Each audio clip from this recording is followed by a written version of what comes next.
আপনারা ভালো আছেননি? ভালো আছেননি?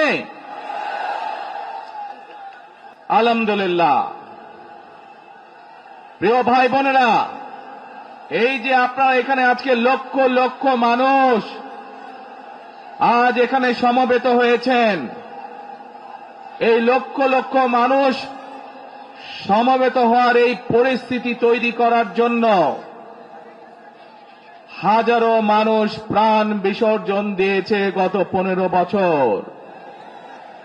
আপনারা আজকে এই যে লক্ষ মানুষ এখানে উপস্থিত হয়েছেন, আপনাদের যে রাজনৈতিক অধিকার প্রতিষ্ঠা করার জন্য, আপনাদের কথা বলার বাক স্বাধীনতার অধিকার, আপনাদের নিরাপত্তা পাবার অধিকার প্রতিষ্ঠিত করার জন্য আজ যে আপনারা এখানে একত্রিত হয়েছেন, এই অধিকার প্রতিষ্ঠিত করতে গিয়ে আমরা আমাদের মাঝে থেকে ইলিয়াস আলীকে হারিয়েছি, আমরা আমাদের মাঝে থেকে জুনায়েদকে হারিয়েছি, আমরা আমাদের মাঝে থেকে দিনারকে হারিয়েছি।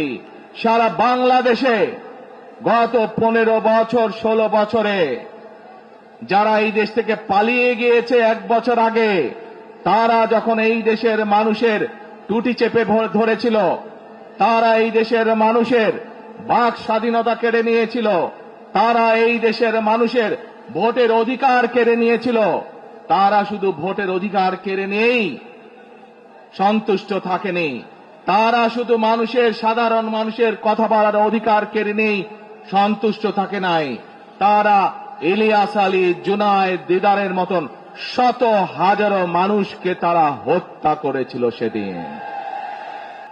তারা বাংলাদেশের লক্ষ লক্ষ বিএনপি সহ লক্ষ লক্ষ সাধারণ মানুষকে গুম খুনের মামলা দিয়ে জর্জরিত করেছিল। প্রিয় ভাই বোনেরা, আমরা দেখেছি বিগত 15-16 বছরে উন্নয়নের নাম করে কিভাবে দেশের মানুষের সম্পদ লুটপাট করে বিদেশে পাচার করে দেওয়া হয়েছে।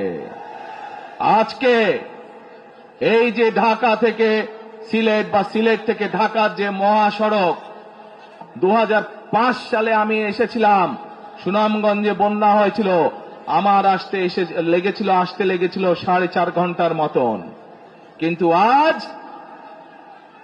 আমরা দেখি 10 ঘন্টার মতন সময় লাগে। সিলেটের এই পুণ্যভূমির মানুষ, বহু মানুষ আছেন যারা লন্ডনে যাতায়াত করেন, লন্ডন যেতেও এত সময়। একের পর এক নির্বাচনে ব্যালট বাক্স ছিনতাই হয়েছে, কিভাবে আমিন নির্বাচন হয়েছে, কিভাবে নিশি রাতের নির্বাচন হয়েছে, এবং এই নির্বাচনগুলোর মাধ্যমে, তথাকথিত নির্বাচনের মাধ্যমে বাংলাদেশের মানুষের ভোটের অধিকার তথা রাজনৈতিক অধিকারকে কেড়ে নেওয়া হয়েছিল। আজ আমরা এখানে একত্রিত হয়েছি সেই মানুষগুলোর জীবনের বিনিময় যারা আমাদের সকলের জন্য রাজপথে নেমে এসেছিল। আমরা আজ এখানে একত্রিত হতে পেরেছি সেই মানুষগুলোর ত্যাগের বিনিময়ে যারা বিভিন্নভাবে নির্যাতিত হয়েছে, অত্যাচারিত হয়েছে, পঙ্গুত্ব বরণ করেছে। 2024 সালের 5ই আগস্ট ছাত্র জনতার অভ্যুত্থানের ভিতর দিয়ে বাংলাদেশের মানুষ 71 সালে যেভাবে দেশকে স্বাধীন করেছিল, 2024 সালের 5ই আগস্ট সেই স্বাধীনতাকে বাংলাদেশের মানুষ রক্ষা করেছে তাদের অধিকারকে প্রতিষ্ঠিত করার জন্য। প্রিয় ভাই বোনেরা, এখানে বহু মুরব্বী উপস্থিত আছেন যারা কালের সাক্ষী শহীদ রাষ্ট্রপতি জিয়াউর রহমানের সময় কিভাবে দেশে বহুদলীয় গণতন্ত্র রচিত হয়েছে।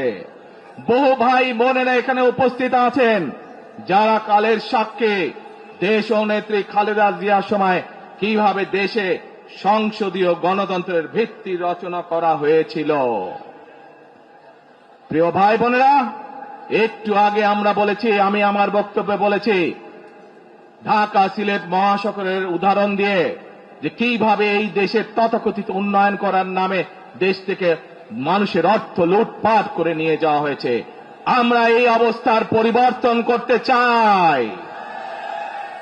প্রিয় ভাই বোনেরা, আপনারা কি আমার সাথে আছেন এই অবস্থার পরিবর্তন করতে? আলহামদুলিল্লাহ। প্রিয় ভাই বোনেরা, আমরা সারা বাংলাদেশের কৃষক ভাইদের পাশে দাঁড়াতে চাই। যদি ইনশাআল্লাহ আপনারা আগামী 12 তারিখে ধানের শীষকে জয়যুক্ত করেন, জয়যুক্ত করতে পারেন, আমরা ইনশাআল্লাহ সারা বাংলাদেশের কৃষকদের পাশে তাহলে দাঁড়াতে পারবো। দাঁড়াতে চান কৃষক ভাইদের পাশে? আলহামদুলিল্লাহ। প্রিয় ভাই বোনেরা, আমরা দেখেছি শহীদ রাষ্ট্রপতি জিয়াউর রহমানের সময় কিভাবে খাল খনন করা হয়েছিল সারা বাংলাদেশে, এবং সেই খাল খনন করার মাধ্যমে কৃষকদের সেচ সুবিধা সহ মানুষের পানির সমস্যার সমাধান হয়েছিল। জানেন আপনারা এতে? খাল খনন নিয়ে কে কে জানেন? কে খাল খননের কথা শুনেছেন? এই তো হাজারো মানুষ হাত তুলেছে। প্রিয় ভাই বোনেরা, বিএনপি ইনশাআল্লাহ 12 তারিখের ভোটে নির্বাচিত হলে আমরা আবার খাল খনন কর্মসূচি শুরু করতে চাই।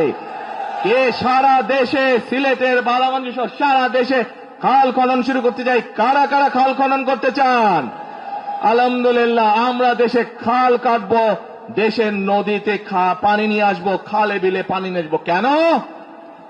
আপনাদের মনে আছে কয়েক বছর আগে কিভাবে ওই পাশ থেকে পানি ছেড়ে দেওয়া হয়েছিল, সারা সিলেট শহর ভেসে গিয়েছিল বন্যার পানিতে, মনে আছে? সেজন্যই আমরা বলেছি একটি কথা, আমরা দেখেছি গত 15-16 বছর কিভাবে এই দেশকে অন্য দেশের কাছে বন্ধক দিয়ে দেওয়া হয়েছিল।